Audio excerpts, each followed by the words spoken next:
राज्यात ओबीसी आरक्षणाचा प्रश्न ताजा असतानाच आता परत एकदा बंजारा समाजाला एसटी प्रवर्गातून आरक्षण मिळावं यासाठी राज्यभरात आंदोलन करण्यात येत आहे। काल परवाच बीड, जालना यासारख्या महत्त्वाच्या शहरात बंजारा समाज एकवटलाय आणि त्याच एका आंदोलनादरम्यान धनंजय मुंडे यांचं एक विधान चर्चेचा विषय ठरलाय।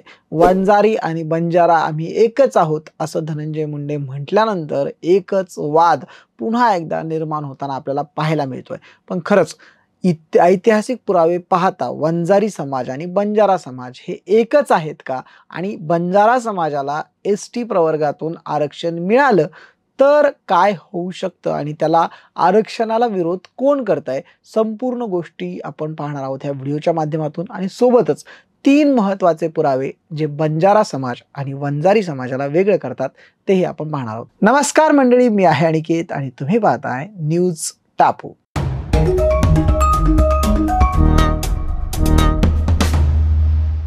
सर्वात आधी आपल्याला दोन्ही समाजाचा इतिहास नेमका काय आहे तो बघावा लागेल। बंजारा समाज, गोर बंजारा समाज आपण ज्याला म्हणूयात, त्या समाजाचा मूळचा उगम असं म्हणतात की तो राजस्थानमधून आला असावा। राजस्थानमध्ये या समाजाला राजाश्रय होता। महाराणा प्रतापांच्या काळामध्ये राजाश्रय मिळालेला हा समाज होता। या समाजाचा मुख्य व्यवसाय जो आहे तो फक्त व्यापारच नसून ते सैनिकांमध्ये म्हणजे युद्धामध्ये सुद्धा समाविष्ट असलेला लढाऊ समाज म्हणून बंजारा समाजाकडे पाहिलं जातं। वेगवेगळ्या लढाईमध्ये गुंतलेला असताना सैन्याला रसद पोहोचवण्याचं काम हे बंजारा समाजाकडनं व्हायचं। युद्धप्रसंगी ते तटस्थ असायचे आणि दोन्ही बाजूच्या सैन्यांना रसद पुरवण्याचं काम हे बंजारा लोक त्यावेळी करायचे।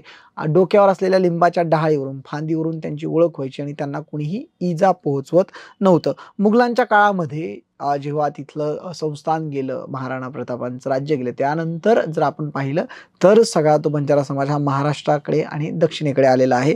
मराठा साम्राज्याच्या सैन्याला देखील रसद पुरवण्याचं काम जे आहे ते बंजारा समाजाकडनं करण्यात यायचं।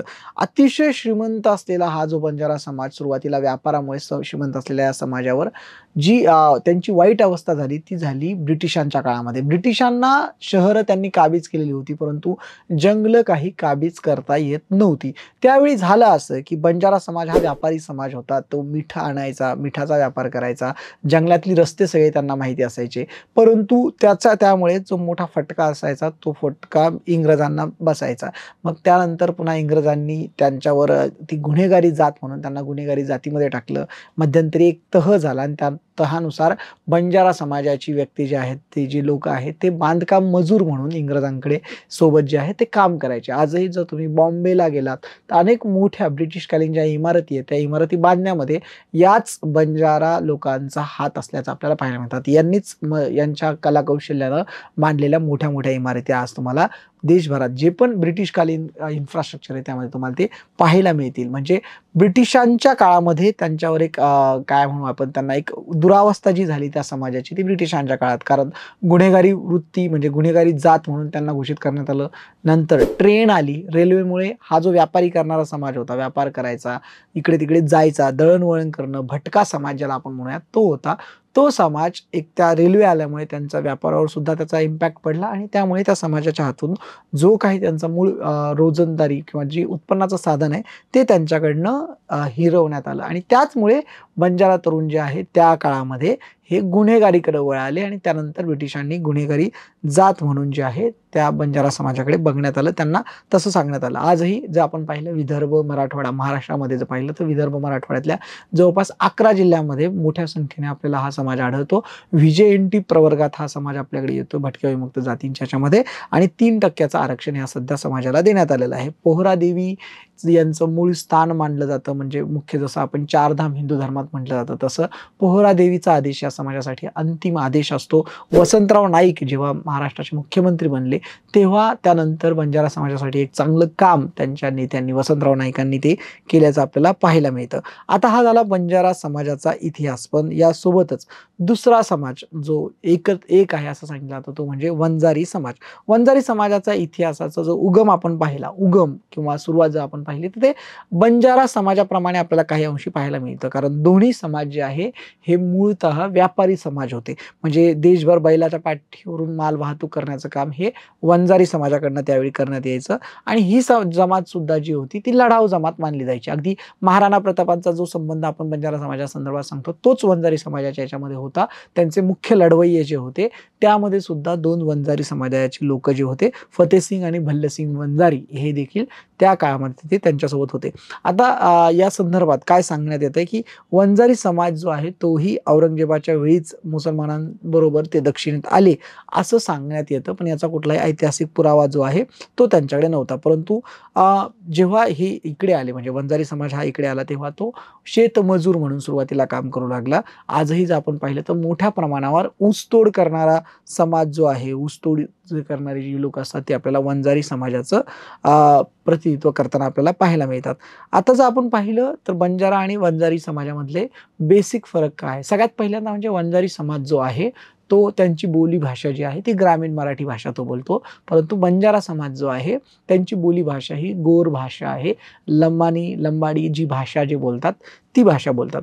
पेहरावामध्ये सुद्धा या दोघांमध्ये फरक आहे. जर तुम्ही वंजारी समाजाचा पेहराव बघितला तर तो पूर्णतः मराठी असतो, परंतु बंजारा समाजाचा पेहराव हा हडप्पा संस्कृतीपासून सुरुवातीपासून जर बघितले त्यांच्या स्त्रियांचे कपडे पाहिले तर आरसे त्यामध्ये असायचे, चांदीचे दागिने, त्याच्यावर वेगवेगळी रंगरंगोटी आणि जाड कपडे जे आपण म्हणतो रंगीबेरंगी कपडे जे आहे हे बंजारा समाजाच्या बाबतचं एक महत्वाचं गोष्ट आहे. सोबत त्यांची तीर्थस्थानं जी आहेत म्हणजे मांडणं देवता हे देखील वेगळे असल्याचं आपल्याला पाहायला मिळतं. जसं बंजारा समाजामध्ये पाहिलं तर संत सेवालाल महाराज, पोहरादेवी हे महत्वाचं आहे, तर दुसरीकडे आपण जेव्हा वंजारी समाजात बघतो तेव्हा तिथे भगवान बाबा आपल्याला पाहायला मिळतात. तिथे रेणुका मातेला देखील पूजलं जातं. तिथे हिंदू देवदेवता जे असतील त्यांचं पूजन जे आहे ते आपल्याला वंजारी समाजात पाहायला मिळतं. आता बंजारा आणि वंजारी हे समाज एकटेच एकच आहेत का? या संदर्भात वेगवेगळ्या 2 वेळा 3 वेळा सुद्धा वेगवेगळ्या कमिट्या आल्या.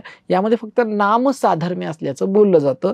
जर आपण पाहिलं तर यामध्ये वेगवेगळं जे आहे संपूर्ण त्यांची संस्कृती वेगळी आहे, खानपिनं वेगळं आहे. याआधी वाधवा समिती होती, त्याआधी सुद्धा वेगवेगळ्या समित्या ज्या या सरकारनं जेव्हा आरक्षणाची मागणी झाली तेव्हा आणल्या होत्या, तेव्हा सुद्धा या सगळ्या समित्यांनी सांगितलं आहे की ही दोन्ही समाज वेगवेगळे आहेत. हे 3 पुरावे होते जे बंजारा आणि वंजारी समाजाला वेगवेगळे करतात. आता जी बंजारा समाजाची मागणी आहे जी एसटी संबंधून मागणी आरक्षणाची होते त्यामागे कारण असं सांगितलं होतं आंध्र प्रदेश तेलंगणामध्ये बंजारा समाजाला एसटी समाजामध्ये गिनलं जातं आणि त्यांना तसं आरक्षण आहे.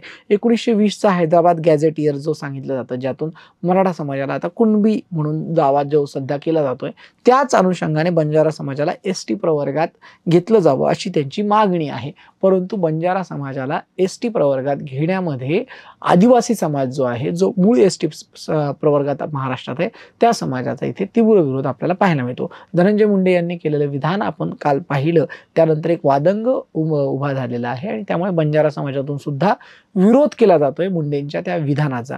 आपण जे सगळे पुरावे पाहिले त्या पुराव्याच्या आधारे एक गोष्ट स्पष्ट होते, ती म्हणजे बंजारा आणि वंजारी यामध्ये केवळ नामसाधर्म्य असलं तरी दोन्ही समाजाच्या संस्कृती ज्या असतील, त्यांचा पेहराव असेल, त्यांच्या बोलीभाषा असतील, त्यांचा इतिहास असेल, त्या सर्व गोष्टी आपल्याला वेगवेगळ्या पाहायला मिळतात. केवळ आणि केवळ उगमस्थान एक आहे, परंतु दोन्ही समाज मात्र वेगवेगळे असल्याचं पाहायला मिळतात. तुमचं मत या संपूर्ण विषयावर काय आहे आम्हाला कमेंट करून कळवा आणि न्यूज टापूच्या YouTube चॅनलला सबस्क्राईब केलं नसेल तर सबस्क्राईब नक्की करा. धन्यवाद.